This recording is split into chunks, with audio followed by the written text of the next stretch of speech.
Long ago, in a galaxy far, far away, there was a gamer who wanted to play a game of Star Wars all by themselves. But they had nobody to teach them. Never fear, your Grand Master is here.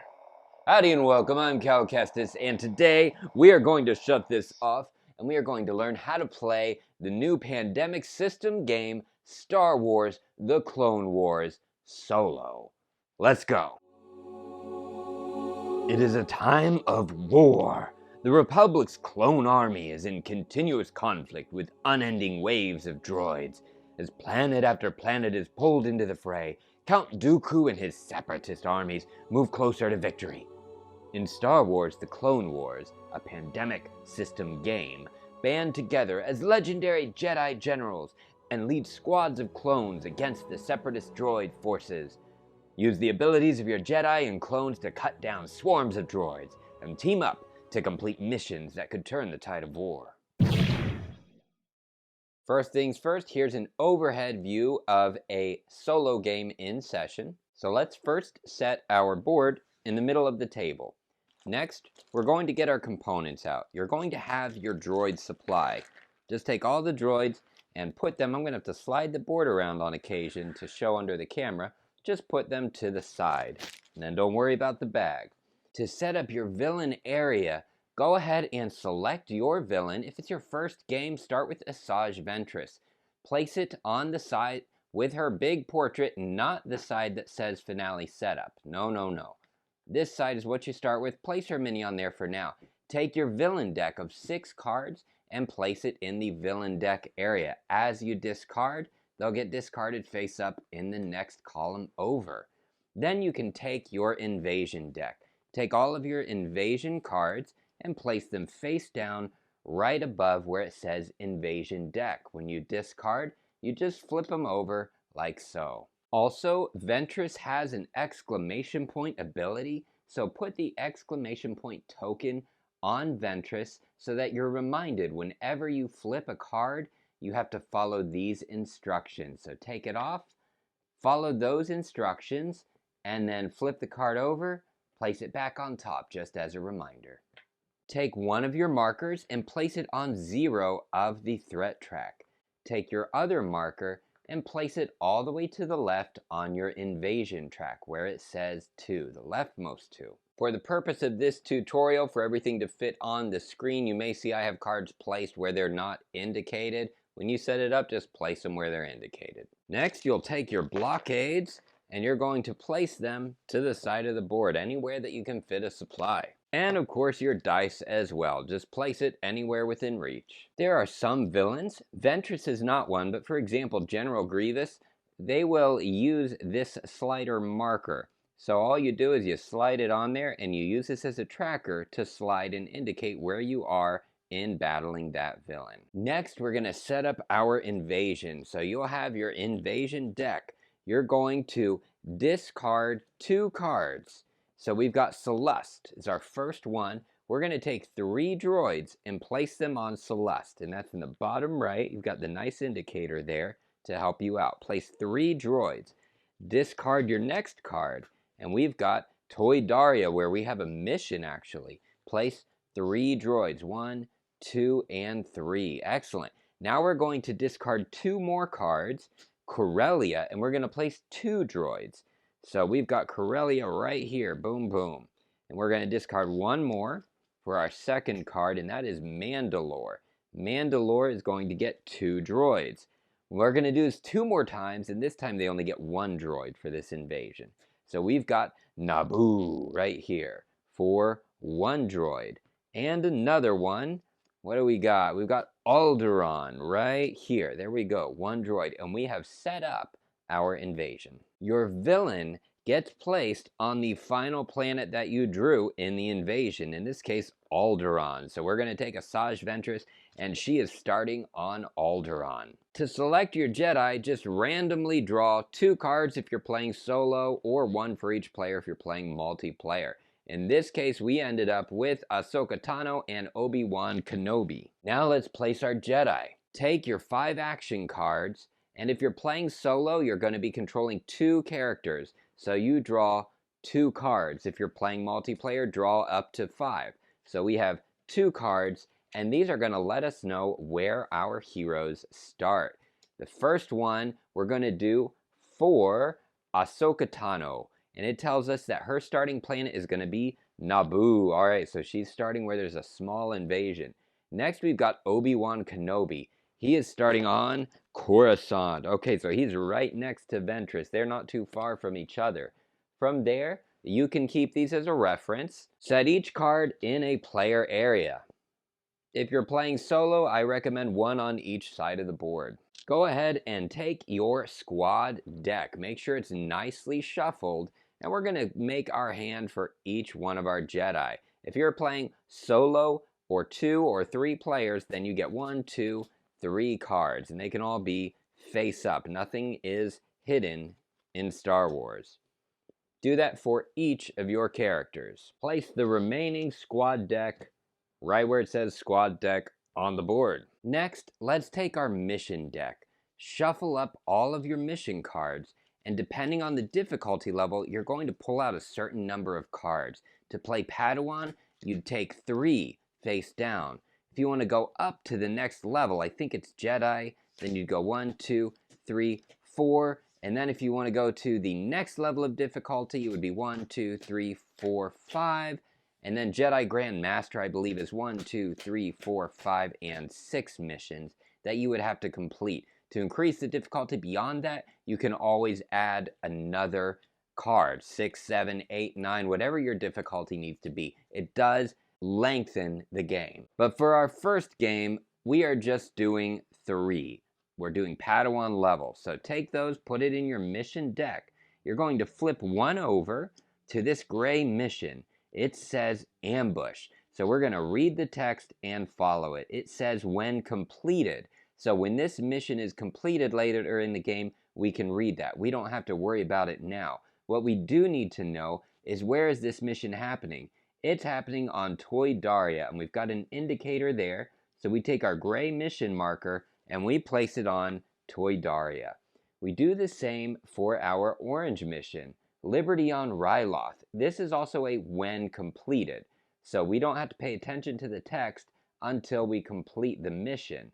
This is on Ryloth, so we take our orange marker and put it on Ryloth. Some of these mission cards will say different things. For instance, this one, Action Dathomir. You want to follow these instructions when you draw the card. It tells us to discard the top card of the invasion deck, so we would do that, boom, and we would place it in our discard. It's at Obadiah. Then we would move the mission marker from Dathomir to that planet. So if we were doing this mission, we would not place the mission marker on Dathomir. We would place it on whatever planet we just drew. Another, here, rookies, it tells us attempt mission. So we would follow this text when we attempt the mission. And finally, when drawn. So if conspiracy was one of our missions, say it's what I drew for orange, then I would look at the planet, it's Kamino, so I would put this on Kamino, and then I would follow the instructions for when drawn. Any Jedi returns 1 attack or stealth from their hand to the box. So I would have to follow that immediately on setup. If you're playing solo, you're going to place the solo marker on whichever character is starting first. The starting player is the one who has the higher ground. In this case, it's obviously Obi-Wan Kenobi. If you're playing multiplayer, you can just randomly select who starts first. Alright, now let's cover some key concepts. First of all, the Jedi. You'll see each Jedi has their own special ability. It says that they have a free action. A free action does not count toward the 4 actions that they're allowed to take during their turn. A Jedi may only use their free action on their turn, not on another player's turn. That includes when you're playing solo, only when that Jedi is in play, unless the cards say otherwise. There are 3 types of villains. You have your droids, little guys there.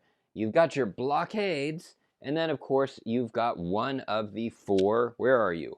One of the 4 villains. In this case, we've got Ventress.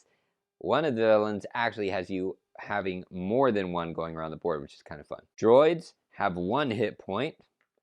Blockades have 2 hit points, which you're reminded of this on your help card.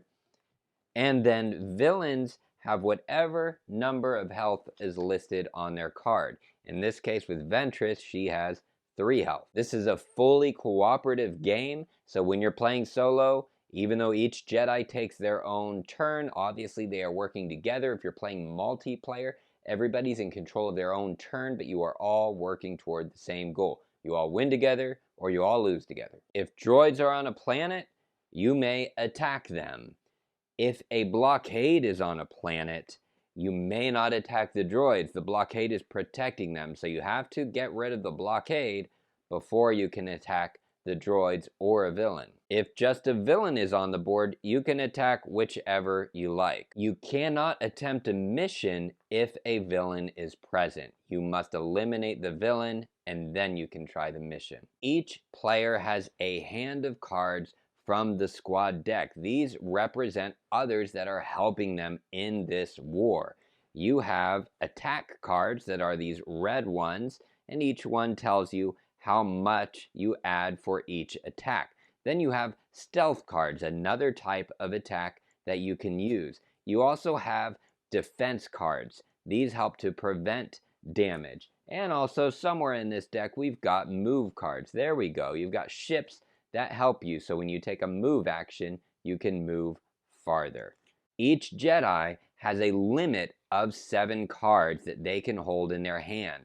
They may draw a card if they're at their limit, but they must then discard down to 7 cards. You're going to have, if you're playing solo, you're going to have a hand of cards for each Jedi. So in this case, we'll have 2 hands of cards, one for Obi-Wan, one for Ahsoka Tano. If you're in a battle and you end up suffering a hit, you end up being forced to discard a card for each hit. If you have no cards to discard, then you simply do nothing. In order to use the ability of a card, you may exhaust it. Let's say we have this hand right here, and we want to attack. So I'm going to attack by rolling the die, and then I'm going to decide I want to use these 2 attacks as well. To show that, I exhaust them by turning them sideways. They stay in my hand. At the beginning of my next turn, we will get to refresh them by turning them back up. Throughout the game, you will be rolling this dice. This dice has 2 icons. This one here is attack. That gives us 1 attack. So if I was on a planet with 1 droid, 1 attack would mean boom, that 1 droid is gone. I could also choose to add any attack cards from my hand by exhausting them. So I could say I want to use 1 stealth. If there were 2, I could use this 1 attack and remove the clone, and then I could exhaust this stealth to remove another. An interesting thing with attacking is when you are attacking, you cannot use stealth and direct assault. That's what I'm calling it. I forget exactly what it's called. I think it's assault. You can do one or the other. Another dice symbol is a hit, or you taking damage. So in this case, we have 2 attacks, so we could take out 2, that's great, but we suffered 1 hit. That would mean I would need to discard a card from my hand, or I could exhaust one of my armors. So I could exhaust that to prevent from having to discard a card from my hand. And finally, as an overview, we have our missions. You have to complete missions to beat the game. You have to complete all of your missions in the mission deck before you can flip the villain card over to the finale. In this case, we have 3 missions for the Padawan difficulty. So if we want to attempt a mission, in this case, this ambush on Toy Daria. Where did I put you, Toy Daria? I moved you over. There we go. Let's go back to Toy Daria here. In order to attempt this mission, first my Jedi would have to get to the mission planet. Then they would need to see if there was a villain. They could not attempt the mission. They'd have to get rid of the villain first. In this case, there is not. So they could attempt this mission, and it tells us what we need to do. We need to successfully get 6 attack points. So we would do this by using an action to attempt the mission. We would roll, and all right, we got 2 attack. So we would need 4 more. Well, these icons let us know what cards we can contribute to complete that mission. So I could add in, let's see if I have them. I could add in 1, 2, let's say 3, 4. There we are. Get those out of our deck there. Let's say that I had these 4 attacks in my hand. I could exhaust all 4 of them, boom, boom, boom, boom. In that case, I would successfully complete the mission. If you have 2 Jedi on that planet, each one can contribute from their hand toward completing that mission. If you complete the mission and it has a when completed text, be sure to follow that. And then you may discard the mission and flip over the next mission from the mission deck and set it up. A 5th type of card that you can get from the squad deck is an ally card. Each ally is unique with their own unique ability. However, you cannot exhaust an ally. You must discard, and the text tells you this. So you may discard in order to apply whatever benefit is listed on the card. In this case, the current Jedi does 2 extra actions on top of their existing 4. First of all, at the beginning of your turn, you will ready your cards. You won't do this at the start of the game because you won't have exhausted anything yet. But starting on your second turn, let's say that I had, one card exhausted. I used 1 attack. So to ready the cards, all you do, you flip them all up.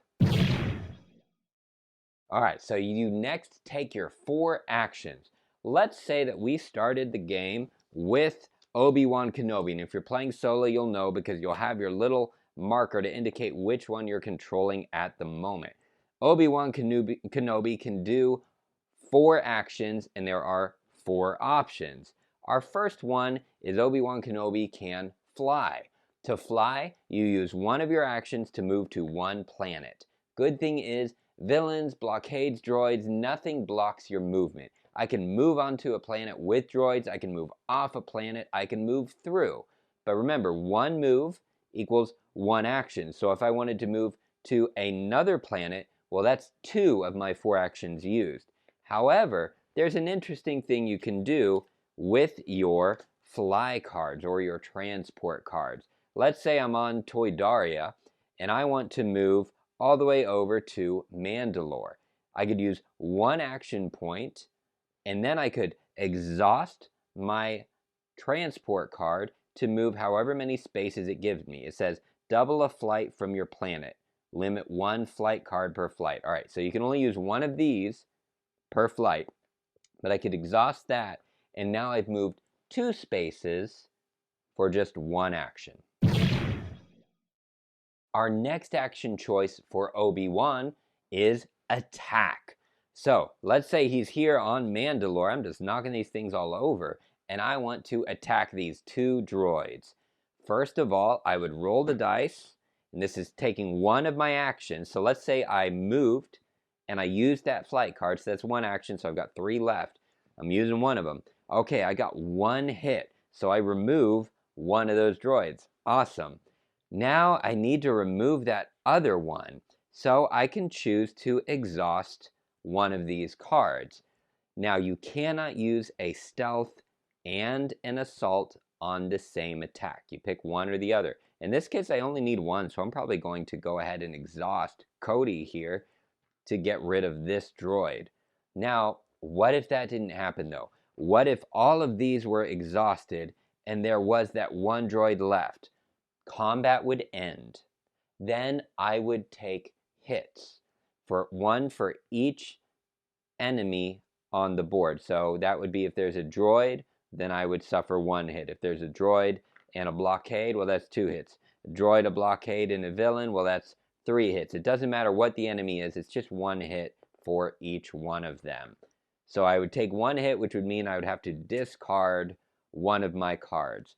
Or I could play, if I had an armor in my hand, I could exhaust it to prevent that. You can repeat any actions that you want. You just have a limit of 4 total actions. So you can move 4 times, attack 4 times, move twice, attack twice, whatever you want. Another action is to reinforce. Let's say that you're just not happy with the cards in your hand. Let's say I've got these 4 and I really want to get up to my limit of 7. To reinforce, you draw 1 card from the squad deck and add it to your hand. That's 1 action point to do that. Just like the other actions, you can do that as much as you want, but you got to spend an action point for it. And your final action choice is to attempt a mission. So to attempt a mission, your Jedi must be on the planet with the mission marker, and you have to make sure that the villain is not on that planet. If they are, you must attack them first to remove them. To attempt the mission, look at the mission you're attempting, in this case Liberty on Ryloth. It matches the color. I would roll the dice. Alright, I got 1 attack and it looks like I need 6 successfully. So then I could just see that I can exhaust any of my assault cards or my armor cards in order to meet that amount. If there were 2 Jedi, then we could use any cards from their hands. If you're playing solo, you're in control. If you're playing multiplayer, then the other players have to agree to exhaust their cards to help you, but you must both be on the same planet. So in this case, let's say we had Obi-Wan on the planet and we have Ahsoka Tano. We have their 2 hands. Ahsoka could say, I can contribute 1 armor because she is the controlling Jedi in this case, which we know because her Jedi marker is on that. She exhausts 1, and then she asks Obi-Wan Kenobi, well, if you're playing solo, you're asking yourself, which can get kind of weird, but Obi-Wan Kenobi could then exhaust his 2 assault cards to contribute. That would be 1, 2, 3, 4. They still don't have enough to complete it. Let's say they did, then they would follow the when completed. When you fail, then you simply fail. Your cards remain exhausted. And if you rolled any damage, then you take that damage. However, if you're successful, then you look at the damage marker, and you'll see if you're successful, the controlling Jedi has to take that damage. So if they were successful, then poor Ahsoka Tano here, she took a hit. So she could either exhaust an armor card or discard 1 card from her hand to make up for that hit. If a card ever tells you to exhaust cards and you have no more to exhaust, you simply do nothing. If you successfully complete that mission also, as mentioned, you discard it and you would flip over the next card, in this case Conspiracy, and we would see it has a when drawn. It says when drawn, any Jedi returns 1 assault or stealth from their hand to the box, which means it's removed from the game. So in this case, let's say it was Ahsoka that was in control. She would take 1 of her stealth cards or assault, put it in the box. It is out of the game. Then you would move the mission marker to where it says this one is Camino. So we would move this up to Camino. Well, I guess actually it was this marker. It was the white marker. Would go up to Camino. Get your stuff right, Mike. Oh, my gravy. When you complete a mission and there are no more in the mission deck, then you simply move your mission marker to wherever the other mission marker is. Once there are no missions left and you have completed them all, you immediately flip over the villain card to the finale setup. In that case, you will take both of your mission markers and place them on the planet indicated. In this case, it tells us, place Ventress and both mission markers on Celeste. Boom, boom. Fill Celeste to 2 droids. We would do that. It's already got 2 droids. I'll slide this up so you can see. It already has 2 droids, so we don't add anything. We simply fill up to it, and then we return the exclamation point from her deck to the box because she no longer has that ability. And now we have our final mission, and it tells us it's a dogfight. So what we have to do is, of course, we would move Ventress to Celeste, and there, once we get there, let's say we get both of our Jedi there, hopefully, we would need to meet these conditions. So we would have to attempt a mission by rolling a dice, and that would be 2 successes, and we would take 1 damage. So let's say it's Obi-Wan in control. Obi-Wan would take 1 damage. We have 2 successes. We could exhaust any assault or flight. I call them flight, but they're, what are they? transport cards to get to this number of 10. We could also use any ally cards needed.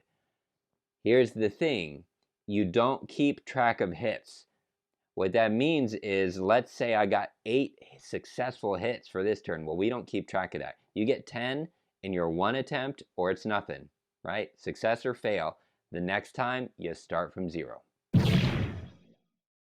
All right, so we did our 4 actions. The next stage is to activate the villain. Finally, right?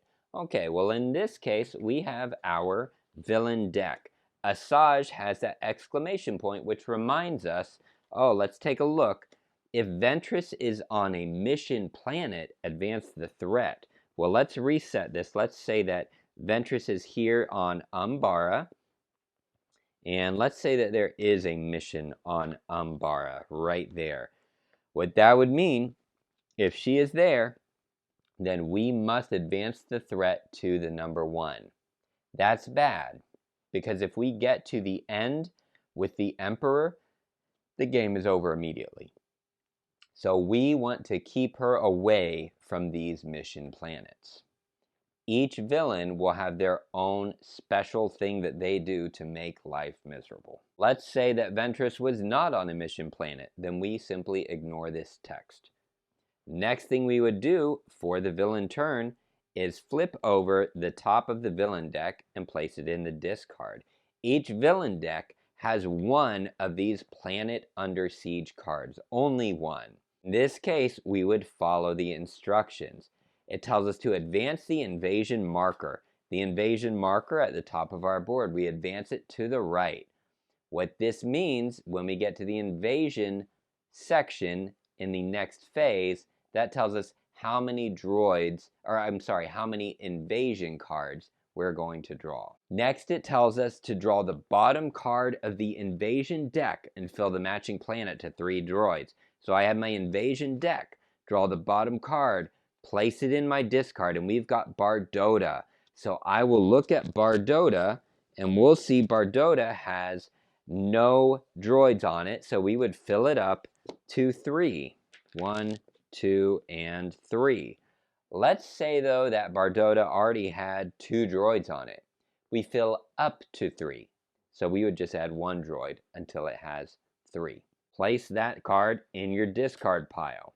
Finally, you would shuffle the discard pile of your invasion deck. So shuffle it up, give it a nice shuffle, and you'll place it face down on the top of your existing invasion deck. Then you would place your villain card in the discard pile.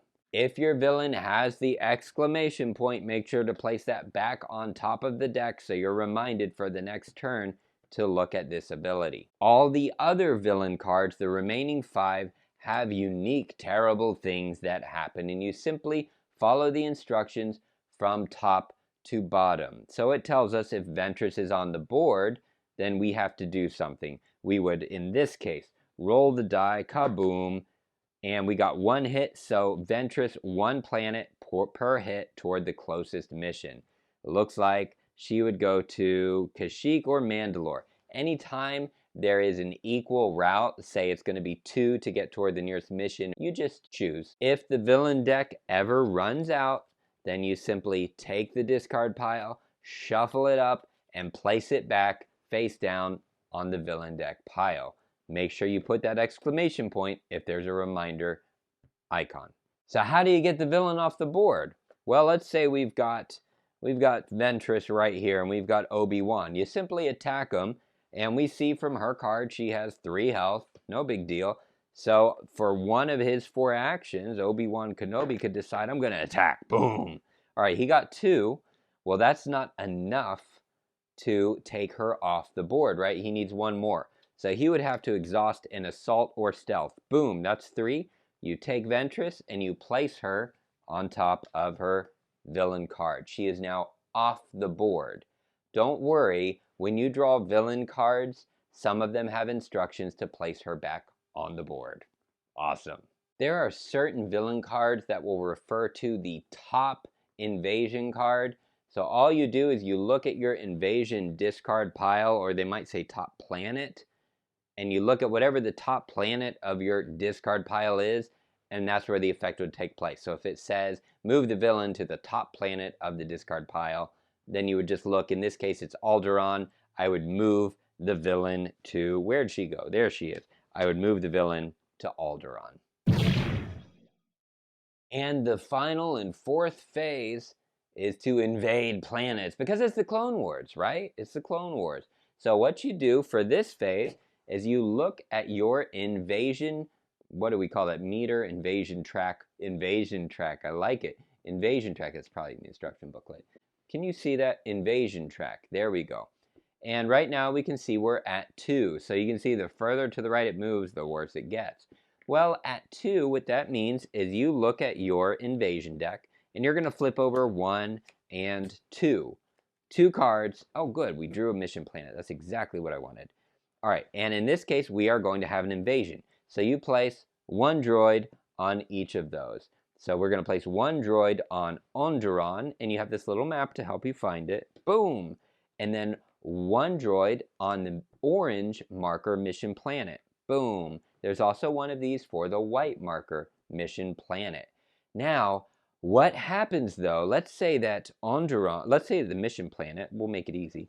Let's say that the mission planet already had 3 droids, and I drew that mission planet card. What do I do? Aha, occupation. So now, when we have 3 droids and you draw a card to place another, you do not place another droid. Instead, you advance the threat by 1, which is very bad. Because remember, once it reaches the Emperor, the game ends. It's over. You also place a blockade. Remember, these take 2 hit points to get rid of. And you cannot attack any of the droids or the villain until you get rid of that blockade. That blockade protects everybody. So you got to get rid of that first. So getting these occupations is not great, and that's where this game is about putting out fires. Try to keep these from happening. What if you need to place a droid on the board, but there are no more droids left in the supply? Well, in that case, you can't place a droid, so you advance the threat meter by 1 for each enemy that you cannot place. So if you drew 2 planets and you have no droids left to place from the supply, you would advance the threat meter 2 times, 1 for each. If you have to place a blockade and there are no more blockades in the supply, remember there's only 3, then you would advance the threat meter 1 for each that you cannot place. It's incredibly rare, but if you have no more cards left in your invasion deck, if they're all in the discard, and this is incredibly rare, just flip it over, shuffle it, and start with a new deck. Also with blockades, it's only during occupation that you would advance the threat if you have none left in the supply. So if I already had 3 on the board and I was instructed to place a 4th by a villain card, I would not advance the threat. It is only during occupation. Winning and losing. How do you lose? Threat marker gets all the way down to the bottom. You reach the Emperor, the game is over immediately. How do you win the game? Simple. You complete all the missions, flip over the villain card, complete the finale. If you complete the finale successfully, congratulations, you Jedi won. And as mentioned earlier with the spoiler warning, to play this game solo, the only difference is you, as one person, are controlling 2 Jedi. And to keep track of that, you use the solo player marker to indicate which one is in control. So I started with Obi-Wan Kenobi. How this would work is what we would do is we would ready Obi-Wan Kenobi's cards. We would next take his 4 actions. We would then take the villain step. And finally, we would have the invasion. Once that's done, we move the solo player token over to Ahsoka Tano. She takes her turn. She readies her cards. She takes her 4 actions. The villain does their fantastic stuff. The droids invade the planets. And then we go back to Obi-Wan Kenobi.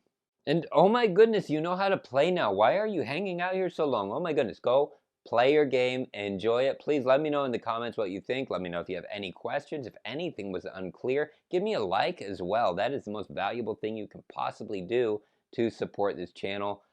I'm going to let YouTube decide the next video. Let me know what it picked. I love you all. See you next time.